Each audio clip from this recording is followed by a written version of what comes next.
Hello students, this is going to be the first in a series of lecture videos that I'm going to be giving you. The hope here is that this is the most difficult chapter that we cover. And in addition to this chapter, we have many other chapters that deal with the nervous system, which is the most difficult topic that we cover. And when I say difficult, I mean that most of the students have a hard time understanding it because most of what we're talking about is at the microscopic level. So it's my hope that by giving you these lectures in recorded form, something maybe you didn't pick up during class time that we've discussed, you can go back and have this resource to help you as you're studying. And it's always good to have a really good understanding of these concepts because as you've seen in the past, we will give reference to these concepts over and over and over because these systems in the body do not work independently of one another. They work cooperatively. So we're going to start out with chapter 12. This is the neurological tissue chapter.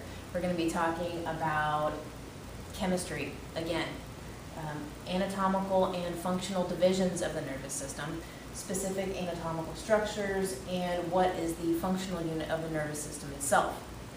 And this is where we start.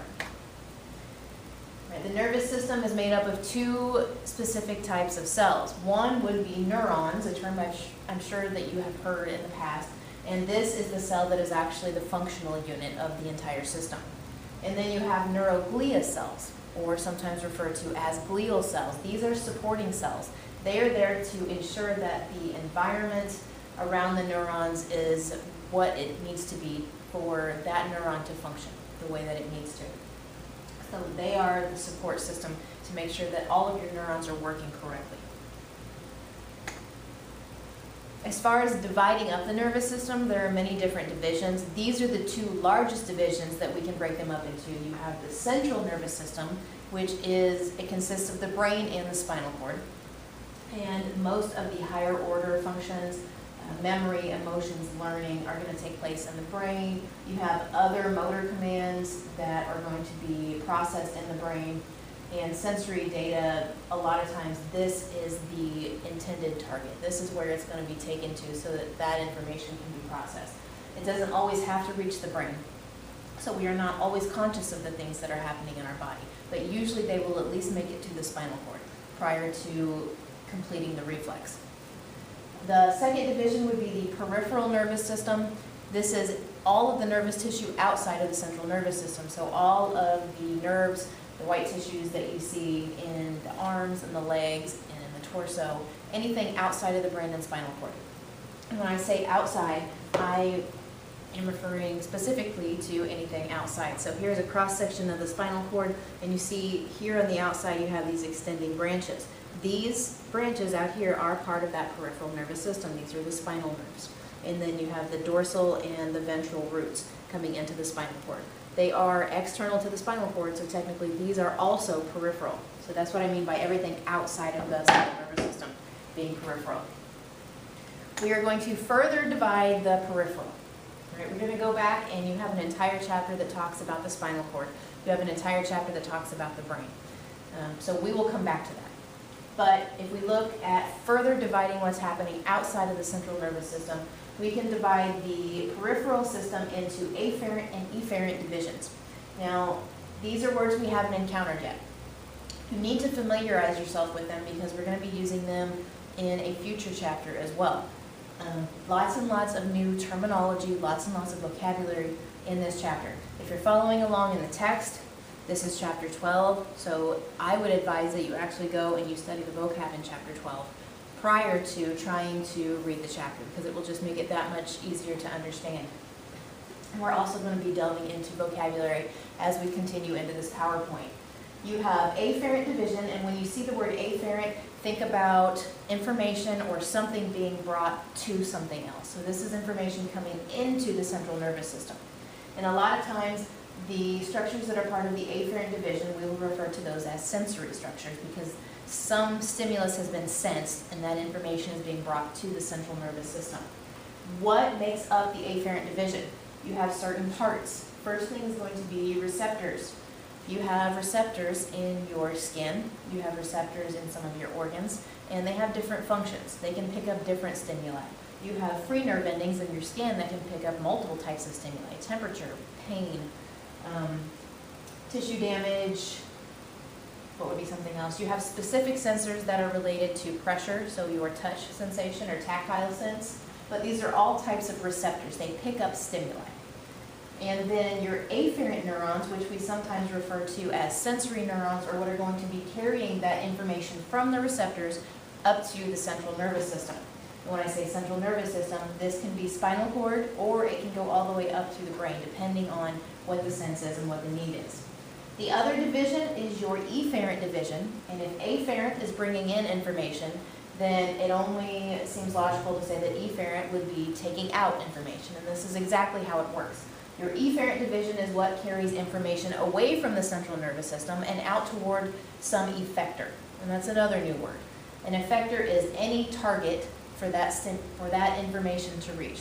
This is what is going to do the responding to that initial stimulus. So if the initial stimulus was that something is very hot, then your effector is going to be something that will help you remove your body part from that hot item to prevent you from damaging your tissues. So in the end, you're going to have effectors. We will talk about what the different effectors are for the different systems, because we don't stop here with the divisions of the nervous system. We're going to keep going. Okay, efferent neurons are sometimes referred to as motor neurons, and these are the ones that we expect to carry the information away and towards the effectors. And like I said, we're going to divide it even farther. So up to this point, we are still looking at peripheral nervous system structures, because these are anatomical divisions. We've said you have the afferent and you have the efferent, and now we are going to look at functional divisions. So up to this point, it's been strictly anatomical, but we can further divide the efferent division, that which takes information away from the central nervous system, into two separate divisions based on function. The first is the somatic nervous system. The effectors for the somatic nervous system are skeletal muscles. Remember back to the skeletal muscle chapter. What is the purpose of the skeletal muscle? Movement, more or less. It has many functions, but the big function of the system was movement of body parts. So in order to have a muscle contract, you have to tell it to contract most of the time. Sometimes not. Sometimes it's involuntary, but most of the time it's voluntary. You are using your brain to tell some muscle to contract. So that's where we get these two terms as well. Voluntary indicates that you are controlling it. It's happening under your direction, and most of the time this means that you are consciously aware of what is taking place. Involuntary, this is something that's happening below the consciousness. Examples of things that are involuntary would be digestive processes. Whenever you eat a meal, you don't sit there and control your stomach and tell it to produce the acids that are going to break down some of the structures in your meal. It just happens. It's an involuntary thing. But specifically, the divisions here, what are the effectors? So this one controls skeletal muscles, either voluntarily because you tell it to, or maybe involuntarily because it's a reflex to something. An example would be, again, when you remove your hand from something that's hot, a lot of times you will do that before you have awareness that you've put your hand on something hot. So you touch it and your hand jerks away, but then you're like, oh, I realized I touched something hot. And that's because the reflex happens, but that information continues on up the spinal cord into your regions where you can perceive conscious things in the brain, where you have awareness of what's happening. So that's somatic. Autonomic nervous system. What are our effectors for the autonomic nervous system? These are going to be smooth muscle, cardiac muscle, glandular tissue, which is usually epithelial tissues, and also adipose, which is not listed on here, your adipose tissues. How is this different from somatic? One, the effectors are completely different. Two, this is 100% involuntary. So you do not know that this system is in operation. You can't consciously control what's happening here. Smooth muscle, you find this in the digestive tract, in the walls of your blood vessels. So whenever your blood pressure needs adjusted in the body and we have to constrict a blood vessel, then these are things that are going to be controlled by the autonomic nervous system. So you don't consciously control your blood pressure, but your body has the ability to change the diameter of your blood vessels in order to adjust problems with blood pressure. And this all takes place in the autonomic nervous system. The example I gave you of digestive processes being involuntary, this again takes place through the autonomic nervous system, control of smooth muscle, cardiac muscle. You don't control the rhythm of your heart or the strength of the contraction of your heart. These rhythmicity centers and the strength of the contraction are all controlled through the autonomic nervous system, below your awareness. They're like automatically adjusted, and that's why we call it the autonomic nervous system. We can further divide the autonomic into two separate divisions, the sympathetic and the parasympathetic. There's an entire chapter on the autonomic nervous system, so I'm not going to go much into this at all, but just understand that from here we can further divide the autonomic into these two. If you're someone who really likes to make lists, and you're super organized, and you're like, this is too much information, how can I simplify this a little bit so I can understand how this division is happening?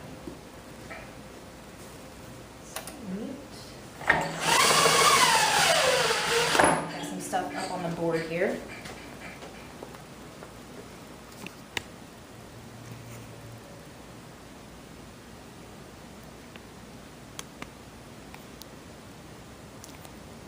Okay, if you can see what I have written here, this is the basic outline that I just gave you. I gave you a lot of information, but this is simplified. Major divisions, central and peripheral nervous system. How do we divide the peripheral nervous system? Anatomically, there's an afferent and an efferent division, depending on information coming or going from the central nervous system. In the efferent, we can break it down according to function. You have the somatic nervous system, which has specific effectors. You have the autonomic nervous system, which has specific effectors. And then we can further break down the autonomic nervous system into sympathetic and parasympathetic divisions. So hopefully that will help you if you're someone who likes to break things down, simplify them, and then go into detail later after you've gotten that base outline.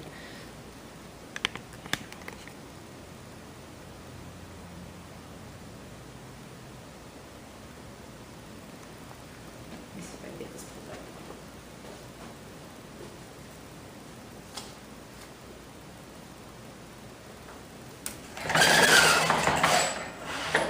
There's also in your text, and I didn't give reference to the text, but the text I am using and the PowerPoint that the text comes from is going to be Fundamentals of Anatomy and Physiology. This is a Pearson text by Martini, Nav, and Bartholomew.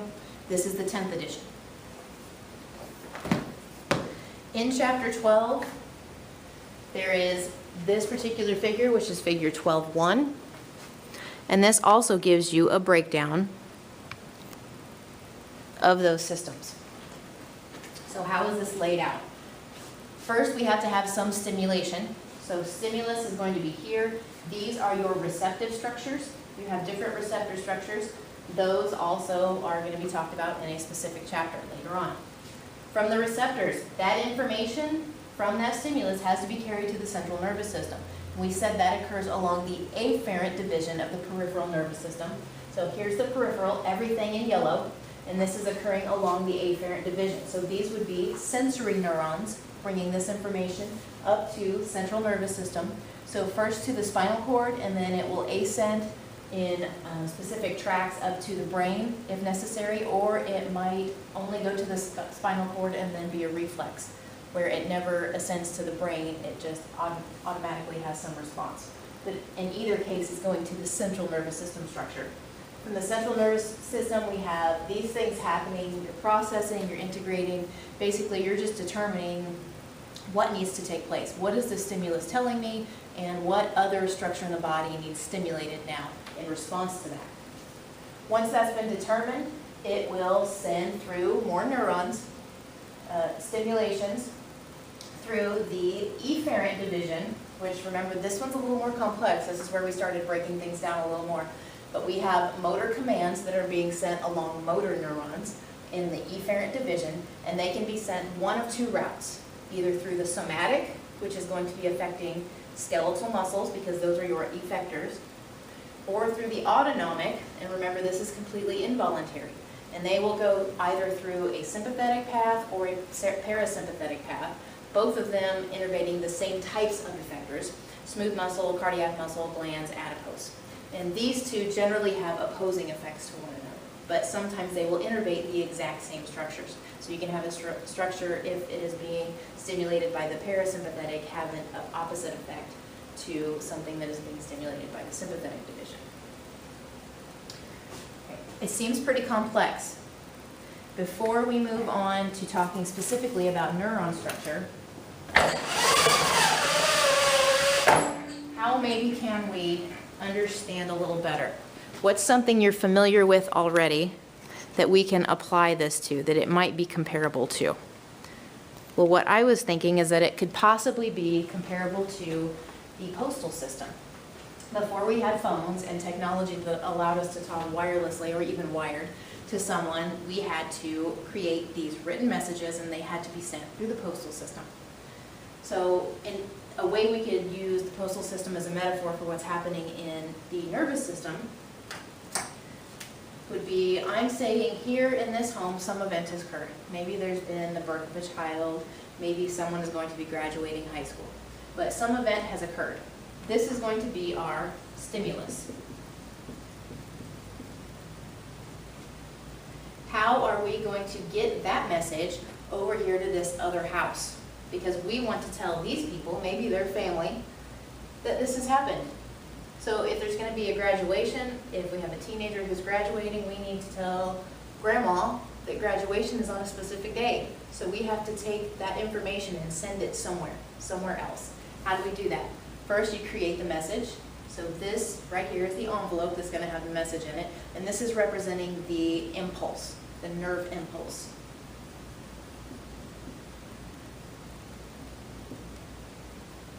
And it's going to have to travel along this back road that leads to this house. And it's going to travel in the mail carrier, because the mailman picks it up. We have one mailman that's going to pick it up and bring it over here to this main highway, because you have to get on the main highway to get to the post office. What do these things represent? Well, the main highway here is going to represent the spinal cord. Your post office, this is where the information is going to go, and they're going to say, okay, this information is supposed to go to this thing, this other house. How do we get it there? Well, we have to give it to this particular postman because that house is on his route. So this is where all the processing takes place. That means our post office is going to be representing the brain. And then what about these side roads? Well, this is the road that's going to carry from the stimulus from the receptor here at the house over to the spinal cord, which is part of the central nervous system. So this has to be an afferent neuron, aka a sensory neuron.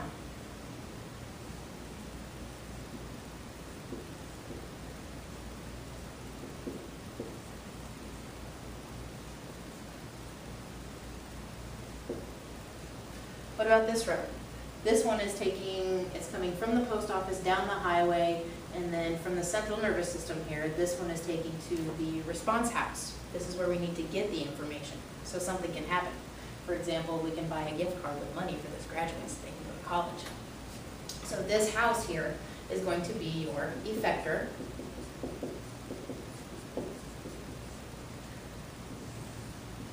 And the road that it travels on from the main highway over to this house is going to represent your efferent, also known as what? Motor neuron. So hopefully you can see how this might be a good metaphor to use. So if you can't quite wrap your mind around what's happening here, afferent divisions, peripheral versus central nervous system, and what each of those do, just try to apply it to this metaphor. And keep in mind that your post office is your brain. You have a main highway coming from the post office, that's the spinal cord. Something happening here is the stimulus. You have a receptor, and then we're carried along afferent divisions.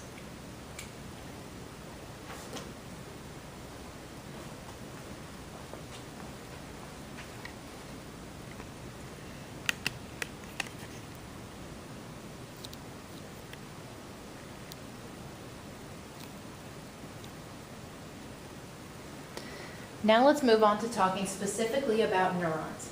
Remember, there are two types of cells, neurons and neuroglial cells. Neurons are your functional unit. Remember, a functional unit is the smallest anatomical unit that can still perform the function of the system. So we can't get any smaller than a single neuron and still carry an impulse somewhere in the body. So this is our functional unit, and what I have drawn here is actually two neurons, one communicating with another. But if we look at this neuron right here, the one that is not green, the one that is just highlighted in black, this is going to be our example neuron. You should know the basic parts, right? You should be able to diagram them, hopefully to draw them out and diagram them, since we have kind of seen them when we've done histology in the past. Certain things, we still have a cell body, it's just you gotta find it, because this is a very specific morphology that the neuron takes on. Here is your cell body, right here. So you can see I've drawn this bracket, and the cell body has a name, we're gonna call it the soma. What else? What is located in the soma? In the cell body, you have most of your organelles, mitochondria, your ER, all those necessary organelles for cell function. You're also going to have your nucleus, okay? Even though we don't necessarily need to divide because these cells are so specific, we kind of have to rely on stem cells to make more of them. We do need to have lots of protein production. So you do still have to have that DNA molecule to code for those proteins that you need to produce. Where are we going to produce these proteins? Once we have made a copy of the DNA into this message and it goes out into the cytoplasm, where are we going to do it? What's the location for protein synthesis in a cell? That's the rough ER. Within the neuron, you have many different places where you have these globs of rough ER. And because they have the little ribosomes that dot them and speck them, it kind of causes the neuron cell body to have a darker color. And we call these ERs, with all the ribosomes around them, Nissl bodies. They get a specific name. And these Nissl bodies, because they cause this to have a dark color, can help it differentiate between white and gray matter. Because we can break down the spinal cord if you look at it. Right? There is white and there is gray matter. So where you see white, that's primarily your axons, and where you see gray, you should know, okay, it's gray, that means that there are lots of cell bodies in that region, and they must have the Nissl bodies that give it that gray color. And those are just rough ER. What else are you going to find here around the cell body? Usually close to the cell body, you're going to find multiple dendrites.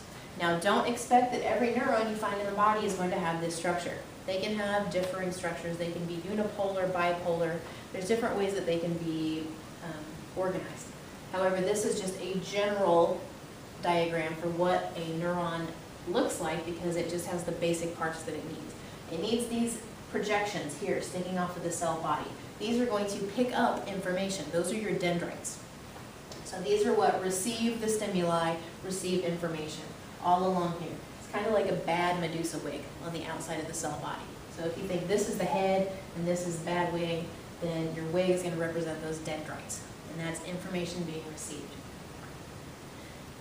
Here at the edge of the body between the soma itself and the axon, which is this long extension here, you're going to have a region that kind of tapers a little bit until leading into the axon, and this is called the axon hillock.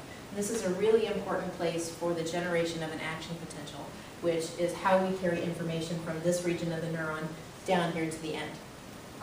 So this is why this particular region gets its own name, because it's very important when you refer to where things are happening. So that's your hillock.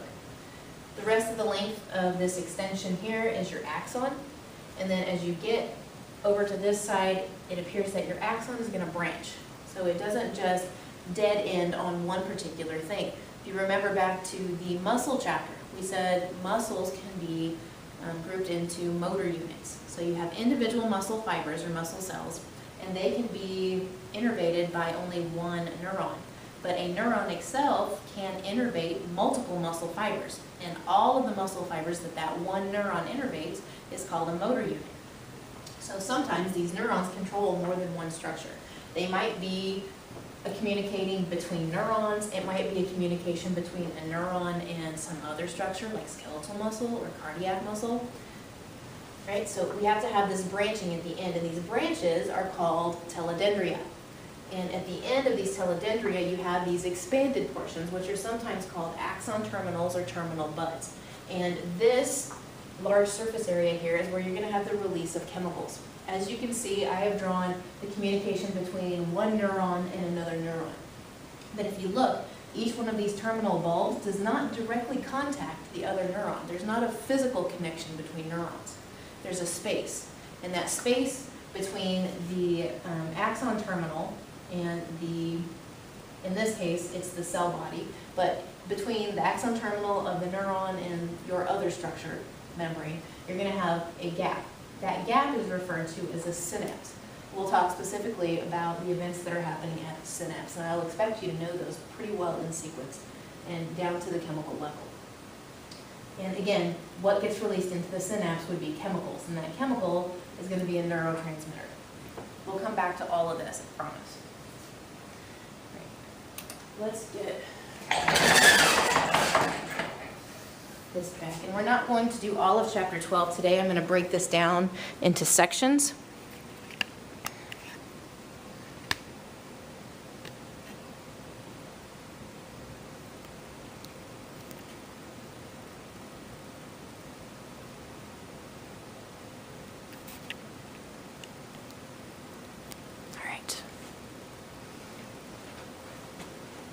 So here, if you've been following along on the PowerPoint, all of these structures I've been describing that were on the diagram on the board are also listed here, so you have them in writing. Dendrites, receiving information, cell body, your axon, hillock, also called the initial segment, but I will refer to it simply as the hillock. The axon itself, which is where we have action potential conducting an impulse down that neuron all the way until it reaches the telodendria, which have these terminal expanded ends that are going to release chemicals that are going to talk to some other structure. And we will get into the complexities of the action potential and how these things are happening along the neuron. But this is just the basic structure itself. Again, here are some more pictures, and you can find all of these in the text itself. Same parts I've been talking about, but drawn far better. Here's a better one, and this one actually even illustrates the direction that the action potential is traveling, away from the cell body. So if stimulus happens here, we'll have some graded potentials that are developed, and if that reaches some threshold, some necessary level, then an action potential will be generated here at the hillock, and once it's generated, it travels down this axon, and when it does that, it tells all of those little neurotransmitters that are just hanging around down here in the bulbs to come out, like spraying something out of your fingers like Spider-Man. All right, and then once those chemicals reach this other cell, this one will be stimulated. So this is the process of information travel. The synapse. I gave reference to what the synapse was. So that's the space just beyond the axon terminal. This is where those chemical neurotransmitters are going to be released into. So this is the area where we have to communicate via chemical means. You have a presynaptic cell, that's the one that's going to be releasing that neurotransmitter, and then you have a postsynaptic cell that's going to receive that message in some way. Usually there's a receptor on the membrane of that postsynaptic cell. The neurotransmitter will bind to it, and then some event will occur in the membrane. The synaptic cleft, this is sometimes what we call the gap itself. So the synapse can also be called the synaptic cleft, but the gap itself is the cleft. And this is what separates those two things. So on the board,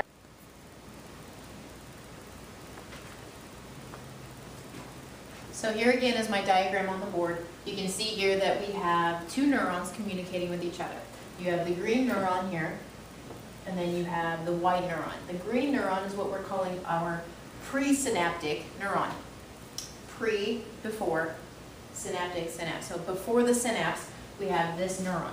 Your synapse is located here it's the gap between the bulbs, those terminal axon bulbs, and whatever the other structure is. In this particular instance, it's the soma from the second neuron. The second neuron, because it's after the synapse, is called a postsynaptic neuron. So I can write that down here actually.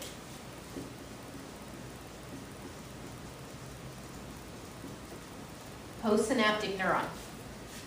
So the presynaptic neuron has to make these little chemical messengers, the neurotransmitters. And remember I said neurotransmitters sometimes will be NT. In the case of the neuromuscular junction, if you remember back to when we talked about the events of the neuromuscular junction, the chemical that was released into the synapse was acetylcholine. And it's the same for a lot of neuron-to-neuron communication as well. So this neuron here has to produce these neurotransmitters and get them down here to the end. They're actually produced up here in the cell body for the soma. And they are produced because we have chemicals constantly being made. Remember the endomembrane system from the cell chapter.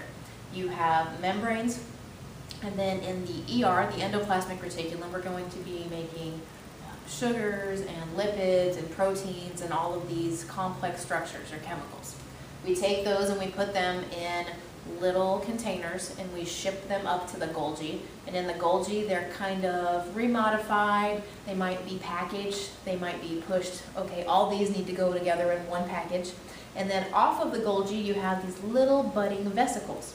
So what we call the little vesicles down here in the synaptic region, or in the axon terminals that are going to be holding the neurotransmitters, are synaptic vesicles. So you have neurotransmitters, they're packaged in synaptic vesicles, released from the Golgi. They have to travel down the axon and make their way down here where they're just lying in wait until they are told to be released into the synapse. When are they told to be released into the synapse? Well, when we have an impulse that comes down that nerve, or that neuron. Whenever you have the neuron membrane is disturbed and we send an action potential, this impulse that's traveling in this direction along this neuron, once it gets down here to these tips, it's going to actually tell those synaptic vesicles to make their way to the cell membrane. They're going to fuse with the membrane and then release their contents to the outside of the cell. And the outside of the cell, in this particular instance, is our synapse. And then once they're released to the outside of the cell, they're all kind of bundled up right there at the end of that terminal bulb. And what do we know about concentration gradients? Well, things tend to diffuse down the concentration gradient. Since they're so highly concentrated here just outside of the membrane at the terminal bulb, but they're not so concentrated at the other end of the synapse, they're going to start diffusing, making their way across the synapse until they come in contact with the cell membrane of whatever structure it is that's on the other side. And embedded usually within the membrane of the other structure that's on the other side of the synapse, you're going to have these proteins that are going to act as receptors. And once those neurotransmitters bind to the receptors in the membrane of the other cell, it's going to trigger some sort of event to happen. In the case of neuron-to-neuron transmission, what it's going to trigger is disruption of the membrane potential and then hopefully generating another action potential here at the hillock that will then travel on further.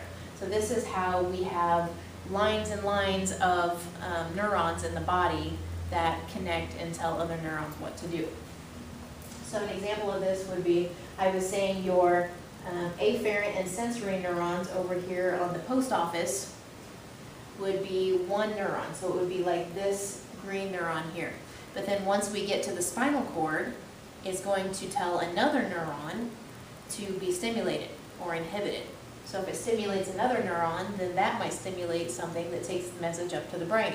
Or it might directly stimulate the motor neuron on the other side that is connected to some effector, like a muscle on the other side. So we have to have constant communication between neurons via these spaces or these synapses. All right.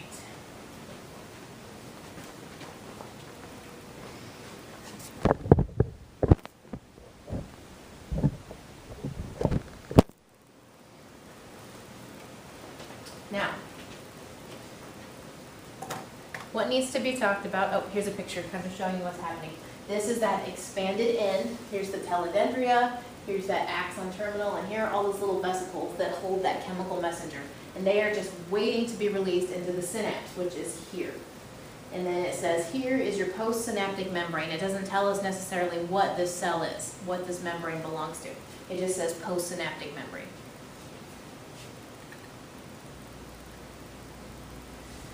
How are we going to classify neurons? We've talked about two of these classifications already. You have sensory, which is part of your afferent division, and this is what is bringing information into the central nervous system. You have motor, which is part of the efferent division. This is what's taking information away from the central nervous system. And we have something called an interneuron. And these are the neurons that are in between the sensory and the motor. So sensory might bring it into the central nervous system. So bring it all the way up to the spinal cord. But from there, where does it go? Well, if it needs to take that information to the brain, it hops that information into another neuron that might be taking an ascending track going up the spinal cord, reaching some center in the brain, and that might tell another center in the brain to be stimulated, and that might tell another neuron to be stimulated, and it will do some bouncing around before it makes its way probably back down the spinal cord, and it's going to tell some motor neuron at some point along the spinal cord to be stimulated, to go out and tell some effector to have some change. For example, muscle contraction. So interneurons are in between the sensory and the motor. Right, that's enough about neurons themselves and their structure. Let's look at that other type of cell that we were talking about in the beginning. Those are the supporting cells, or our neuroglia cells. Now they make up about half of the volume. So half of the volume of your nervous tissue is actual neurons that are functioning to conduct impulses. Half of the volume of your nervous tissue is also neuroglia, or these supporting cells. So just based on volume, that tells you the importance of these particular structures. As far as cell counts are concerned, actually your neuroglial cells are more frequent in number. You will find more numbers or higher numbers of these than you do of actual neurons. So again, it just gives evidence to their importance. Why are they important? They provide many different functions so that neurons can continue to function the way they need to function. So survival and function of neurons, they provide physical and biochemical structure. Physically, they might hold the neuron in place. Chemically, they might make sure that the environment around the neuron is spot on so that there's no disruption of that chemical potential around the membrane unless it's absolutely necessary. We're going to break it down according to where in the nervous system we find these particular supporting cells. So if we just look in the division of the central nervous system, so that is brain and spinal cord, we're going to find 4 different types of glial cells. And here those are. They're laid out very nicely in figure 12.5 in the book. 4 types. First type, ependymal cells. These are lining the ventricles in the brain, which are not actually structures, they're spaces. So these are cavities or spaces in the brain that hold a fluid. They're going to line the ventricles, and they're going to line the central canal in the spinal cord. What do? Well, they produce the fluid that's contained within those cavities, and that is cerebrospinal fluid, CSF. And so what do ependymal cells do? They make CSF. Second one, astrocytes. If you look in the book, you will see it has a long list of functions, and they are saying that they don't even know if this is all the functions that these particular cells do. 2 really important functions of astrocytes. They maintain the blood-brain barrier.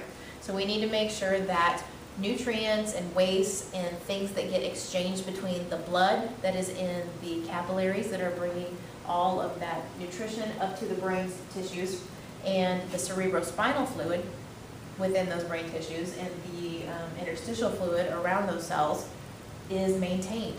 It has to be very, very strictly regulated what's there. If we disrupt it at all, then our neurons might not function the way they need to. So these actually control the permeability of the membranes at that point. So what can be exchanged between the fluids and the blood. Another thing they do is they provide physical support. So if you look at this example here, and this is a drawing, not an actual astrocyte like you're going to look at in lab, you can see that they have these many projections that come off of them. So they act very efficiently at holding structure. It's like they have multiple arms so they can hold neurons in place. So these are actual physical structural supporting cells that are going to make sure that the neurons are staying exactly where they need to stay so they can maintain connections with the structures they need to maintain connections with.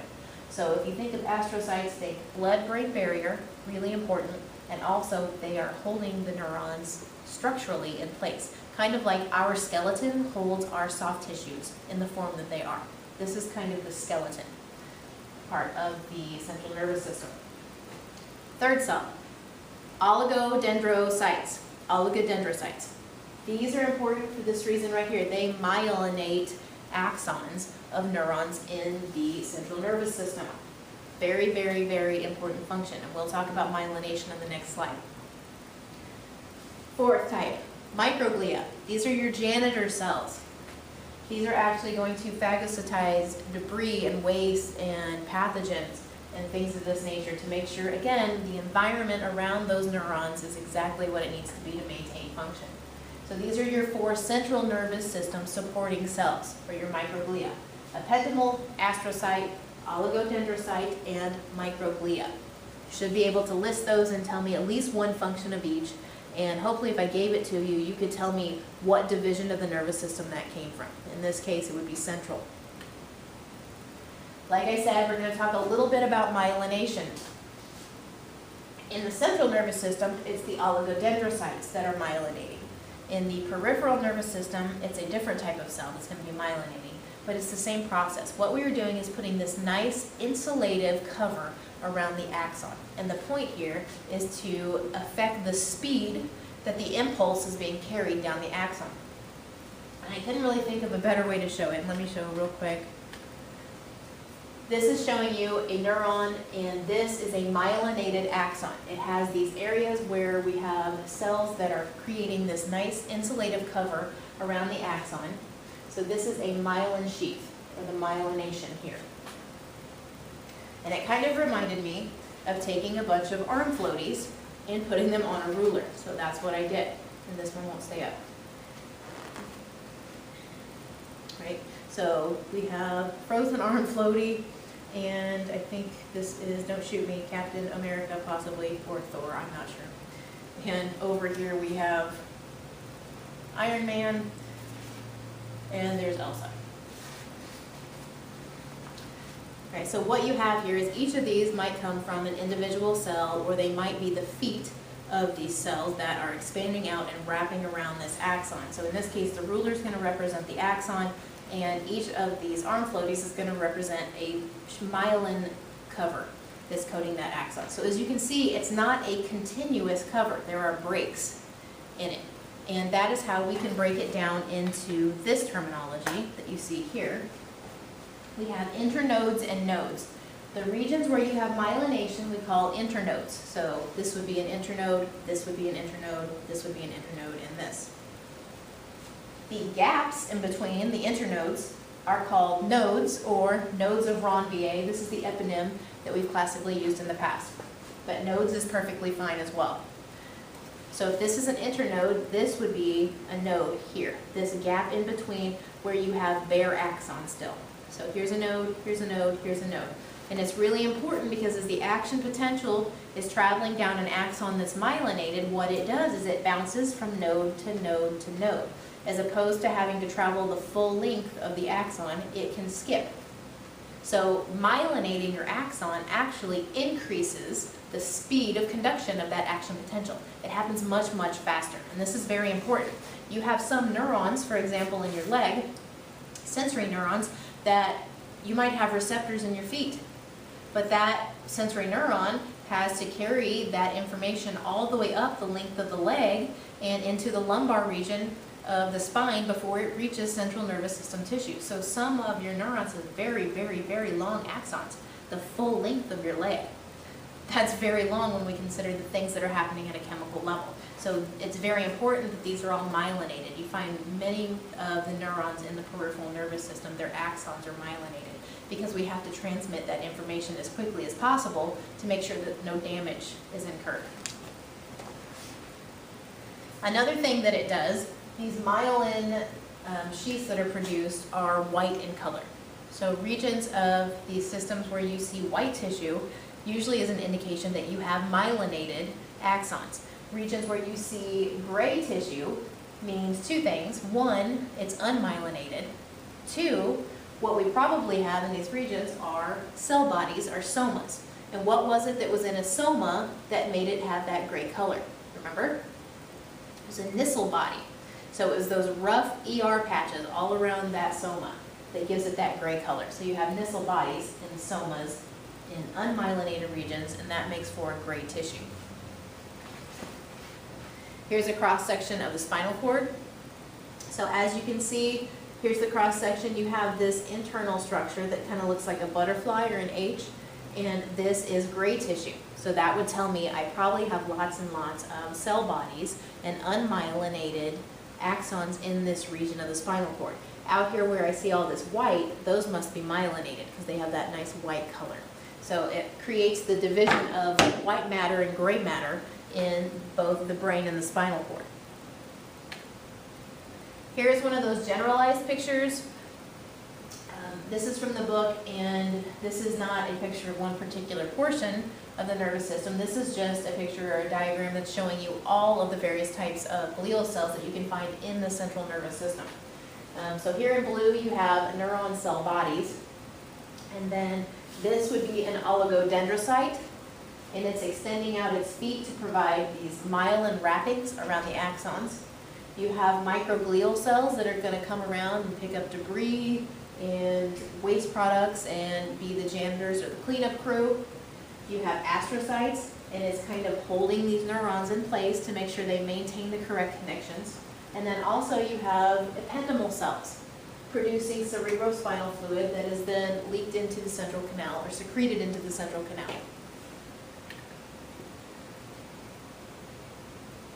Another thing is ganglia. This is another term. So there are many places in the body where you might see enlargements. For example, if we look back to the cross-section of the spinal cord. Here on the dorsal side we have spinal nerve out here, and then it forks, and there's two branches as we see that tissue coming into the spinal cord. Back here on the dorsal side we have this enlargement. This enlargement here is called the dorsal root ganglion.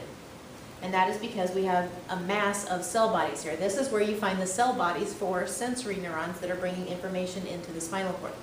So a mass of neuron cell bodies is called a ganglia, and that's why we term this the dorsal root ganglia, because this is where we find sensory neuron cell bodies.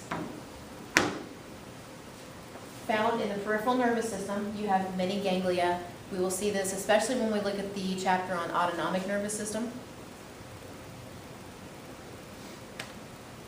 Okay, moving on to the peripheral nervous system. Let me check and make sure we're still recording. All right, I think we're still good. In the peripheral nervous system, there's only really two that we care about. The satellite cells, and they're here to do this. They are regulating oxygen, so nutrients that are in the region, and doing some other supportive roles. Another big one, Schwann cells. These do the same role that the oligodendrocytes do in the central nervous system, so they are myelinating. This is the type of cell that myelinates in the peripheral nervous system. And we've seen this one before. This is just showing you the myelination. So each one of these is a Schwann cell, and it's going to wrap itself around that axon, providing this insulative cover, and then that action potential can bounce from node to node, and we can speed up impulse conduction. Something that happens. Neurons, you are born early in life with your maximum number of neurons, both in the brain and other parts of the body.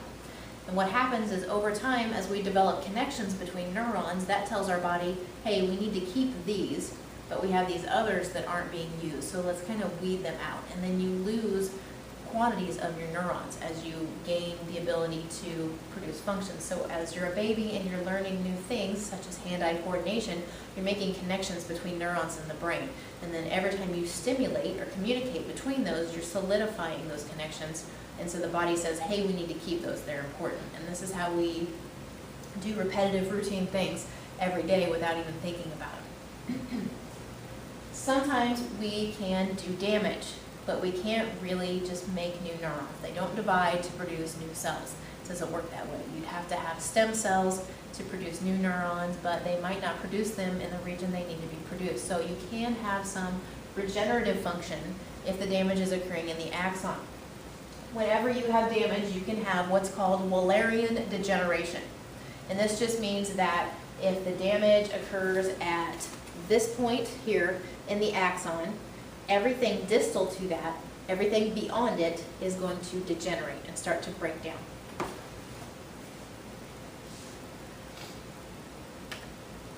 And the diagram in the book, this is 12-8, figure 12-8, kind of shows what's happening. So we have some damage that's been incurred here along this neuron. Everything distal to that starts to degenerate or break down. Then you have macrophages, or maybe if it's in the central nervous system, the microglia might come in and do some debris removal. If we're in the peripheral nervous system, you're going to have the immune cells that are responsible for these types of cleanup efforts coming in, and you're going to have phagocytosis of a lot of this debris so that it can be recycled and reused. At the same time that we're getting rid of a lot of that axon tissue that was there, we're also laying down a map. So these are Schwann cells, and it says they're proliferating, which just means that the cells are dividing and they're making new cells. And as they divide, they're laying down a map of where the old axon used to be. So they're creating this scaffolding for building a whole new axon. And we call the laying down of these Schwann cells a cord. So they produce a cord. And then as the axon begins to degenerate, it uses these cells as a guide or a map as to where it needs to go. And in the end, the idea is that we're going to regenerate the axon and hopefully in the end reconnect with whatever tissue, whatever structure or cell it was that we were initially connected with. So you could have regained function. Now, does it always happen this way? No. You can have things that mess up so it doesn't develop in the same place it used to be. Hopefully you don't gain some sort of penalty or something that would be deleterious from this, but you could have loss of sensation depending on how much tissue, how much neurological tissue was damaged. If it didn't regenerate properly, you could just have loss of sensation or loss of function. Okay, but we do have the capability to regenerate these parts. Again, this is Wallerian degeneration, and this is what happens after. Okay, the next thing we have to talk about is membrane potential, and that is an entire topic on itself. So that will come in video 2.